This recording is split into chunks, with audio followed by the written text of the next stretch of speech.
पुण्यात अमेरिका आणि इस्रायलचा निषेध. खामेनी यांच्या मृत्यूनंतर पुण्यातील समर्थक देखील आक्रमक. पुण्यातील रस्त्यांवरती डोनाल्ड ट्रम्प आणि नेत्यानाहू यांचे पोस्टर्स लागले.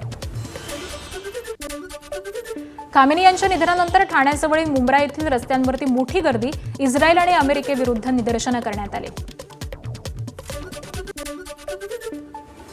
बीडच्या परळीतील इराणी समर्थकांची निदर्शनं. आंदोलकांनी इस्रायल आणि अमेरिकेच्या ध्वजाचं दहन केलं.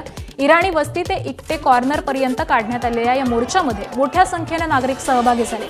यावेळी अमेरिकेविरोधामध्ये घोषणाबाजी देखील झाली. आखाती युद्धाचा कृषी मालाला फटका. नवी मुंबईमध्ये जेएनपीटी बंदरामध्ये 500च्या वर कंटेनर हे अडकलेले आहेत.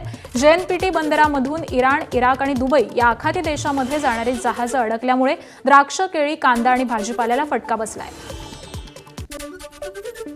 खामेनी यांच्या हत्येविरोधामध्ये श्रीनगरमध्ये निदर्शनं सुरूच आहेत. खबरदारीचा उपाय म्हणून काश्मीरच्या सर्व जिल्ह्यांमध्ये निर्बंध लागू. कडक सुरक्षा तैनात. आखाती देशांमधील स्थितीमुळे पश्चिमेकडे जाणाऱ्या आंतरराष्ट्रीय उड्डाणांमध्ये अडथळे कायम. विमानांच्या वेळापत्रकामध्ये मोठे बदल.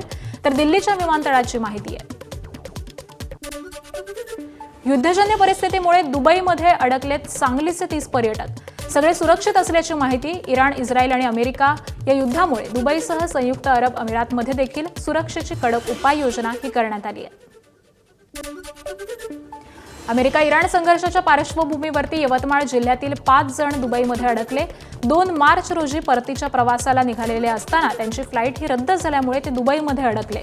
मात्र दुबईमध्ये सध्या कोणतीही अडचण नसल्याची या नागरिकांनी माहिती दिली आहे.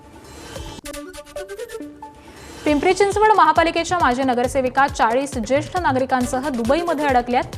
युद्धजन्य परिस्थितीमुळे दुबईमधून विमानांची उड्डाणं ही रद्द करण्यात आल्यामुळे हे सगळे नागरिक दुबईमध्ये अडकले. अमेरिका इराण संघर्षामुळे दुबईतील हवाई वाहतूक ठप्प. जळगावचे 31 जण दुबईमध्ये अडकले. 2 मार्चच्या परतीच्या उड्डाणावरती अनिश्चितता. नातेवाईकांमध्ये चिंतेचं वातावरण. एबीपी माझा, उघडा डोळे बघा नीट.